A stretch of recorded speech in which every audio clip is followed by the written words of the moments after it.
অন্যদিকে আসুর উদ্যোগে রাজ্য জুড়ে ন্যায়যাত্রা, জুবিনের মৃত্যুর ন্যায় বিচারের দাবি, মঙ্গলদৈয়ে ন্যায়যাত্রায় বিজেপি। একদিকে যেমন বিজেপি রয়েছে, অন্যদিকে আসুরও কিন্তু কার্যত রাজ্য জুড়ে ন্যায়যাত্রা, জুবিনের মৃত্যুর ন্যায় বিচারের দাবি, মঙ্গলদৈয়ে ন্যায়যাত্রায় বিজেপি। গুয়াহাটি উজান বাজারের ছবি রেখেছি আপনাদের সামনে, কার্যত ন্যায়যাত্রায় আসু। সরাসরি কথা বলবো, সঙ্গে রয়েছেন প্রতিনিধি কল্পজিৎ শইকিয়া। কল্পজিৎ, দেখতেই পাচ্ছি আমরা একেবারে আসুর উদ্যোগে ন্যায়যাত্রা বের করা হয়েছে, মূলত কি দাবি করছেন তারা এবং কি পরিস্থিতি, কি ছবি রয়েছে কল্পজিৎ? নিশ্চিতভাৱে চাওক, এই মুহূৰ্তত সদৌ অসম ছাত্ৰ সন্থাৰ উদ্যোগত এইদৰেই প্ৰতিবাদী কাৰ্যসূচী হাতত লোৱা হৈছে। সদৌ অসম ছাত্ৰ সন্থাৰ উদ্যোগত জুবিন গাৰ্গৰ যে মৃত্যু, সেই মৃত্যুৰ ন্যায় তদন্ত বিচাৰি এইদৰে প্ৰতিবাদ সাব্যস্ত কৰা দেখা পোৱা গৈছে। আৰু এই মুহূৰ্তত পোনপটীয়া সম্প্ৰচাৰত আমি দৰ্শকসকলক দেখাব বিচাৰিছোঁ। উপস্থিত আছে সদৌ অসম ছাত্ৰ সন্থাৰ সভাপতি উৎপল শৰ্মা, সদৌ অসম ছাত্ৰ সন্থাৰ মুখ্য উপদেষ্টা ডক্টৰ সমুজ্জ্বল কুমাৰ ভট্টাচাৰ্যৰ লগতে বিভিন্ন প্ৰান্তৰ পৰা অহা সাধাৰণ যিসকল লোক, সেই সাধাৰণ নাগৰিকসকলো আছে। সমান্তৰালকৈ আমি এই মুহূৰ্তত পোনপটীয়াভাৱে দেখাবলৈ চেষ্টা কৰিছোঁ, কথা পাতিবলৈ চেষ্টা কৰিম। সদৌ অসম ছাত্ৰ সন্থাৰ সভাপতিগৰাকী আছে, সদৌ অসম ছাত্ৰ সন্থাৰ মুখ্য উপদেষ্টাগৰাকী আছে, আমি তেওঁলোকৰ লগত কথা পাতিবলৈ চেষ্টা কৰিম। এয়া হৈছে উজান বজাৰৰ পৰা শ্বহীদ ন্যাসৰ পৰা এই প্ৰতিবাদী কাৰ্যসূচী। উপস্থিত আছে মুখ্য উপদেষ্টা ডক্টৰ সমুজ্জ্বল কুমাৰ ভট্টাচাৰ্য, তেওঁলোকৰ কাষলৈ যাম আৰু এয়া আমি পোনপটীয়াভাৱে দেখাবলৈ চেষ্টা কৰিছোঁ। সদৌ অসম ছাত্ৰ সন্থাৰ সভাপতিগৰাকী আছে, মই তেখেতৰ কাষলৈ আহিছোঁ। আমি দেখিবলৈ পাইছোঁ যে ইয়াৰ আগতো আপোনালোকে কেইবাটাও কাৰ্যসূচী হাতত লৈছিল আৰু আজিৰ দিনটোত ন্যায় সমদল উলিওৱা হৈছে ৰাজ্যজুৰি। সদৌ অসম ছাত্ৰ সন্থাই জুবিন গাৰ্গৰ মৃত্যুৰ সময়ৰ পৰাই তেখেতৰ মৃত্যুৰ অস্বাভাৱিকতাক লৈ প্ৰশ্ন উত্থাপন কৰিছোঁ আৰু প্ৰাণৰ শিল্পীগৰাকীৰ বাবে ন্যায়ৰ দাবী কৰিছোঁ। আমি ধাৰাবাহিকভাৱে আন্দোলন কৰিব লগা হৈছে। এই কথাটো দুৰ্ভাগ্যজনক যে যিকোনো ধৰণৰ অন্যায়ৰ বিৰুদ্ধে সংগ্ৰামত অসমীয়া জাতিৰ যিজন সন্মুখৰ সেনাপতি আছিল, যিকোনো উচিত কথা ক'বলৈ ৰজাঘৰত কোন আছে সেই কথা ভয় নকৰি ফেপেৰি পাতি ৰঙা চকু দেখুৱাব পৰা শিল্পীগৰাকীৰ মৃত্যুৰ পাছত তেওঁৰ বাবে ন্যায় বিচাৰি আমি আন্দোলন কৰিব লগা হৈছে। কিন্তু প্ৰাণৰ শিল্পীগৰাকীয়ে ন্যায় পাবই লাগিব। আৰু আজি সমগ্ৰ অসমৰ প্ৰতিখন জিলা সদৰত ন্যায় সমদল বাহিৰ কৰা হৈছে। আমাৰ এটাই দাবী যে জুবিন গাৰ্গে ন্যায় পাব লাগিব। ন্যায় কেতিয়া পাব? ন্যায় কি? যেতিয়া দোষীয়ে কঠোৰ শাস্তি পাব, যেতিয়া দৃষ্টান্তমূলক শাস্তি পাব, আৰু তাৰ কাৰণে লাগিব এটা ক্ষিপ্ৰ পানী নসৰকা তদন্ত আৰু এখন এনে চাৰ্জশ্বিট SITয়ে প্ৰস্তুত কৰিব লাগিব য'ত দোষী আইনৰ সুৰুঙাৰে সাৰি যোৱাৰ কোনো অৱকাশ নাথাকিব, যিখন চাৰ্জশ্বিট সাক্ষ্য প্ৰমাণেৰে সৈতে কটকটীয়া হ'ব। যেতিয়ালৈকে তেনে এখন চাৰ্জশ্বিট দাখিল কৰি আদালতৰ মজিয়াত দোষীক দোষী সাব্যস্ত কৰি কঠোৰ দৃষ্টান্তমূলক শাস্তি দিব নোৱাৰে, তেতিয়ালৈকে শিল্পীগৰাকীয়ে ন্যায় পাইছে বুলি অসমৰ ৰাইজ আশ্বস্ত নহ'ব আৰু তেতিয়ালৈকে আমাৰ এই সংগ্ৰাম চলি থাকিব। এই দিনটোত আমি দেখিবলৈ পাইছিলোঁ যে নলবাৰীত বিজেপি চৰকাৰৰ কেইবাগৰাকীও মন্ত্ৰী আছিল, বিজেপিৰ সভাপতিগৰাকী আছিল, তেওঁলোকেও এক প্ৰতিবাদী কাৰ্যসূচী উলিয়াইছে এই জুবিন গাৰ্গৰ মৃত্যুৰ তদন্ত। দিল্লীত বিজেপিৰ চৰকাৰ, অসমত বিজেপিৰ চৰকাৰ, তাৰ পাছতো শাসকীয় দলটোৱে আন্দোলনত নামিব লগা হোৱা কথাটোৱে এই কথাটো পুনৰ প্ৰমাণ কৰিছে যে এইখন চৰকাৰৰ দিনতো অসমত আন্দোলন নকৰিলে ৰাইজে একো নাপায়, আনটো নালাগে প্ৰাণৰ শিল্পী জুবিন গাৰ্গৰো ন্যায় নাপায়। সেই কথাটো বিজেপিৰ আন্দোলনটোৱে প্ৰমাণ কৰিলে। এতিয়া দুটা প্ৰশ্নৰ বিজেপিয়ে উত্তৰ দিব লাগে যে আচলতে কাৰ বিৰুদ্ধে আন্দোলন আৰু কি বিচাৰি আন্দোলন। তেওঁলোকে কৈছে ন্যায়ালয়ে ন্যায় দিয়ক, ন্যায়ালয়ে ন্যায় দিব। সেই কথাটো অসমৰ অবুজ শিশুৱে বুজি পায়। কিন্তু ন্যায়ালয়ে ন্যায় কেতিয়া দিব পাৰিব? যেতিয়া এখন এনে চাৰ্জশ্বিট SITয়ে দাখিল কৰিব যিখন সাক্ষ্য প্ৰমাণেৰে সৈতে কটকটীয়া, য'ত আইনৰ সুৰুঙাৰে দোষী সাৰি যোৱাৰ কোনো অৱকাশ নাথাকিব, তেতিয়াহে ন্যায়ালয়ে ন্যায় দিব পাৰিব। সেই কামটো কোনে কৰিব লাগিব? SITয়ে। SIT আনুষ্ঠানিকভাৱে আমাৰ চৰকাৰৰ অধীনত হয়নে নহয়? চৰকাৰে SITক কৰ্তৃত্ব দিব লাগিব, ইণ্ডিপেণ্ডেঞ্চ দিব লাগিব আৰু তদন্তটো যাতে ক্ষিপ্ৰ পানী নসৰকা হয় সেই কথাটো ক'ব লাগিব। ন্যায়ালয়ৰ বিৰুদ্ধে আন্দোলন হৈছে নেকি? বা ন্যায়ালয়ৰ পৰা ন্যায় বিচাৰি ন্যায়ালয়ক হেঁচা দি আন্দোলন কৰাৰ কিবা প্ৰয়োজনীয়তা থাকে নেকি?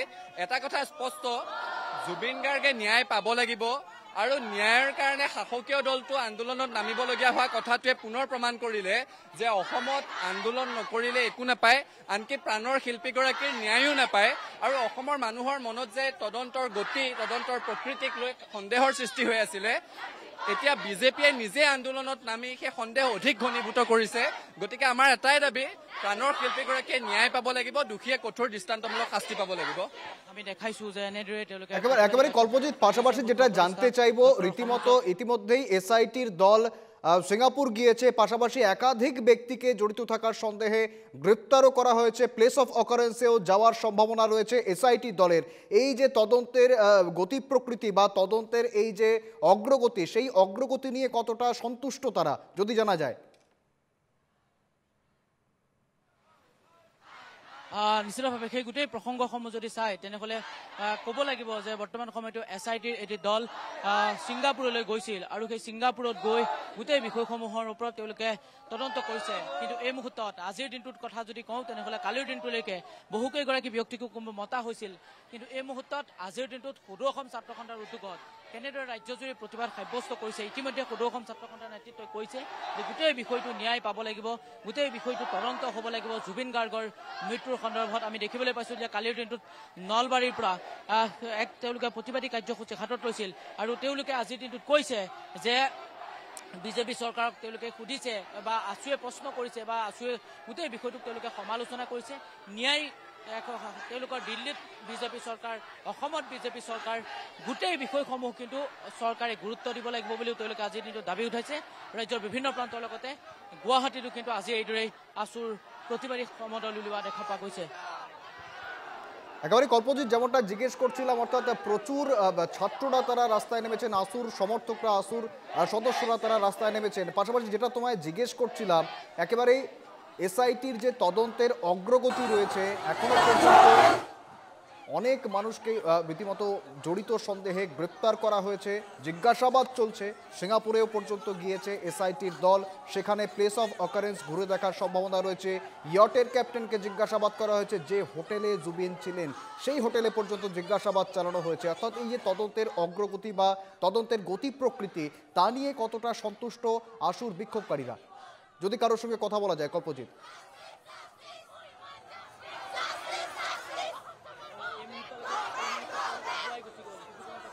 সন্দৰ্ভত তেওঁলোকৰ পৰা মন্তব্য ল'ম আৰু পৰৱৰ্তী সময়ত আমি দৰ্শকসকলক অৱগত কৰাম। একেবারে কল্পজিৎ, অবশ্যই আমরা এদিকে নজর রাখবো। যেমনটা জানাচ্ছিলেন আমাদের প্রতিনিধি কল্পজিৎ শইকিয়া, কার্যত আসুর ন্যায় বিচার চেয়ে মিছিল, এবং এই মিছিলে উপস্থিত রয়েছেন উৎপল শর্মা, এবং উৎপল শর্মা যেমনটা জানাচ্ছিলেন, আসু সভাপতি উৎপল শর্মা যেমনটা জানাচ্ছিলেন, কার্যত রাজ্যের বিভিন্ন জেলায় মিছিল বের করা হয়েছে। ন্যায় বিচার চেয়ে জুবিনের রহস্য মৃত্যুর ন্যায় বিচার চেয়ে কার্যত তদন্ত চেয়ে মিছিল বার করা হয়েছে।